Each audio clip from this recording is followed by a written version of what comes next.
Однажды озадаченный муж заметил, что собака его жены последовала за ней в ванную. Он решил самостоятельно разгадать тайну. Услышав, как захлопнулась дверь, он открыл приложение для безопасности, которое установил на свой телефон.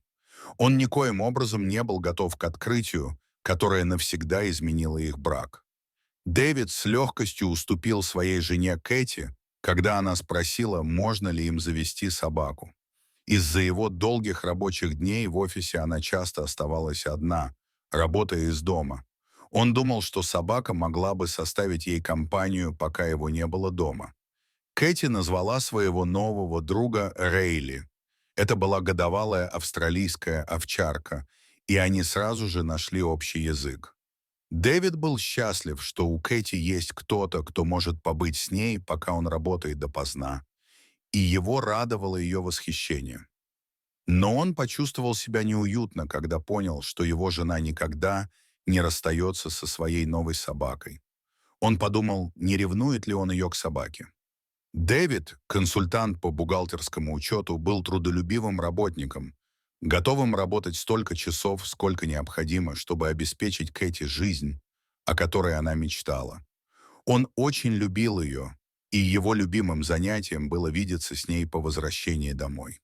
Кэти любила Дэвида не меньше, но он никогда не догадывался, чем она занималась, пока он был на работе. После нескольких месяцев напряженной работы Дэвид был вознагражден повышением, которое позволило ему перейти в консалтинговую команду с большим количеством сотрудников, что означало, что он сможет работать меньше часов и приходить домой раньше. Он с нетерпением ждал возможности поделиться с ней новостями и отпраздновать вместе, надеясь удивить ее, придя пораньше. Однако он не мог предвидеть, к чему приведет вмешательство в распорядок дня. Кэти. Дэвид тихонько вошел в парадную дверь, надеясь застать Кэти врасплох. Хотелось надеяться, что Рейли не разрушила его планы, выбежав ему навстречу. Но, похоже, дома никого не было. Дэвид услышал шум воды в душе. Он расслабился, ругая себя за то, что забыл заглянуть в ванную. Она не исчезла, она просто принимала душ. Однако, когда он приблизился к ванной, он услышал голос. Это была Кэти, но он не мог разобрать слов из-за шума душа. Он подошел поближе, чтобы снова прислушаться, но услышал только плеск воды. Когда он подождал, пока все прекратится, то крикнул: «Милая, я дома!» В ответ раздался внезапный треск, а затем что-то похожее на вой. «Ты в порядке?» «Да, я буду через минуту», — слабым голосом отозвалась она. Она вышла из ванной вместе с Рейли, которая выглядела потрясенной. Неужели он так сильно шокировал ее? «Почему ты так рано вернулась домой?» — спросила Кэти, и Дэвид поделился новостью о своем повышении. Ее вялый ответ и робкая улыбка сбили его с толку. Он продолжал думать о голосе, который слышал. Его. Любопытство взяло верх, и он спросил Кэти, разговаривала ли она с кем-то в ванной. Она на мгновение встретилась с ним взглядом, прежде чем поспешно отвести взгляд. «Это только для Рейли», — заявила она. Дэвид посмотрел на нее с сомнением. «Он оберегает меня, когда я остаюсь одна», — добавила она. Если она хотела, чтобы он охранял ее, то почему заперла его с собой в ванной? Первые дни на новой работе Дэвида тянулись медленно, пока он привыкал к новому распорядку — приходить домой пораньше. Не облегчало ситуацию и то, что Кэти по-прежнему брала Рейли с собой в ванную, хотя Дэвид был дома. Он по-прежнему регулярно слышал ее голос, когда она принимала душ. Она утверждала, что это была всего лишь Рейли, но по мере того, как она, казалось, отдалялась от него, сомнения все глубже закрадывались в его сознание. Дэвид также обратил внимание на изменения в обычном поведении Кэти. Она казалась озабоченной и тревожащейся, забывая выполнять простые задачи, такие как оплата счетов или покупка продуктов. И, видев это слишком часто, Дэвид решил, что пришло время повысить безопасность их дома. Он купил камеру для записи дверных звонков, которая не только фиксировала каждого, кто подходил к ней, но и оповещала о том, что входная дверь открыта. Он надеялся, что эта мера предосторожности поможет Кэти чувствовать себя в большей безопасности. В конце концов, это только усилило его беспокойство и замешательство. На следующий день, когда он был на работе, Дэвид получил на свой телефон сообщение о том, что входная дверь открыта. Он посмотрел на камеру и увидел, как Кэти выходит из дома с Рейли на поводке. Он расслабился, предположив, что она просто вывела собаку на прогулку. Прошло несколько часов, прежде чем он получил еще одно уведомление о возвращении. В тот первый день он предположил, что она просто выполняла какие-то поручения. Но когда это стало происходить регулярно, ему стало не по себе. Не желая сидеть сложа руки и выставлять себя дураком, Дэвид решил в тот вечер поговорить с Кэти на чистоту. Пока он ждал, пока она выйдет из ванной, Рейли, как всегда, была рядом с ней. «С кем ты там разговаривала?» — спросил он. Кэти смущенно присела на их кровать, прежде чем ответить. «Разве мы это не обсуждали? Это всего лишь Рейли». В ее тоне нарастало раздражение. Дэвиду ее оборонительная позиция показалась подозрительной, и именно тогда он понял, что молчание его жены было вызвано не избеганием, а ее растущим гневом. «О, теперь ты за мной следишь», — возразила она в его сторону.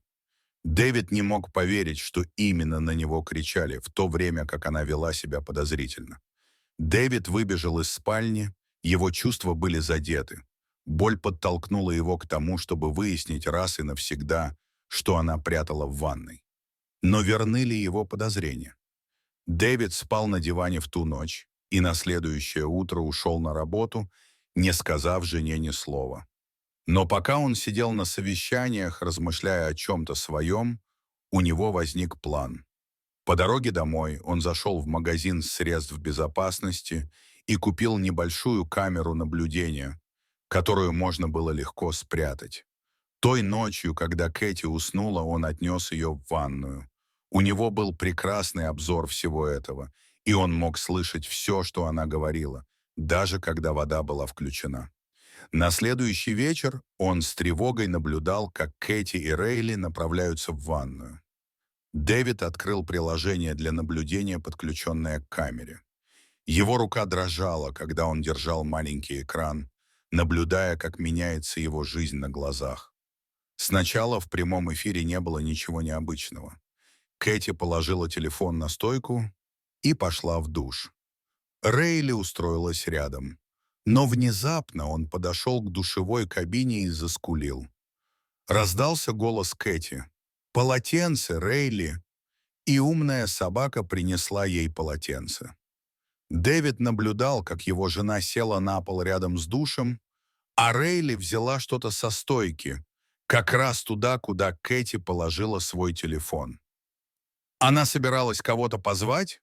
Он был застигнут врасплох, когда узнал предмет. Это был оранжевый пузырек с таблетками. «Хороший мальчик, Рейли. Можешь принести мне воды?» Верный пес послушно выполнил ее команду. Дэвид наблюдал, как Рейли лежала у ног Кэти, пока она принимала таблетку. Ее тело было напряжено. Он осознал тревогу, которую приписал ее страхам за свою безопасность. Он понял, что она говорила правду. Но Рейли принесла ей совсем другую безопасность. Его переполняло чувство вины из-за того, что он подозревал ее в неверности, в то время как она явно страдала от чего-то в одиночестве. Но его ревность быстро переросла в беспокойство за жену, и чувство вины отошло на второй план. Обеспокоенный муж с нетерпением ждал, когда Кэти выйдет из ванной. Дэвид подскочил, чтобы поддержать пошатнувшуюся жену.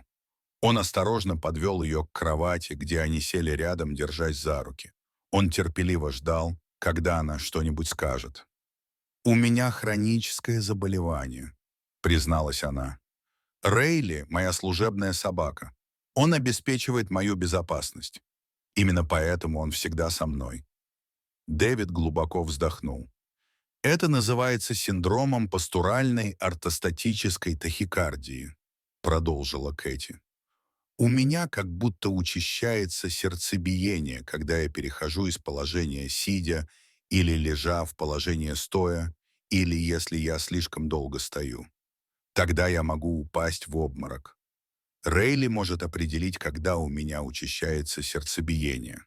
Она рассказала, что ее длительные отлучки из дома обычно были связаны с посещением врача или иногда с дополнительной тренировкой служебной собаки с Рейли. Чувство вины и беспокойства Дэвида затмили весь гнев, который он испытывал по отношению к ней. Он пообещал ей, что она для него важнее всего и что он всегда будет рядом, чтобы поддержать ее. Он сократил свое рабочее время и посещал с ней каждый прием у врача, изучая ее состояние, чтобы распознать все признаки и симптомы. Он стал лучше понимать роль Рейли, и между ними быстро установилась связь, основанная на их любви к Кэти. Дэвид был благодарен за то, что у его жены был Рейли, когда он не мог быть рядом с ней. Дорогие зрители, если вам понравилась эта история, обязательно поставьте палец вверх и поделитесь этим рассказом со своими друзьями. Если вы впервые на этом канале и еще не подписаны на него, рекомендую подписаться прямо сейчас, чтобы не пропустить очередную захватывающую историю.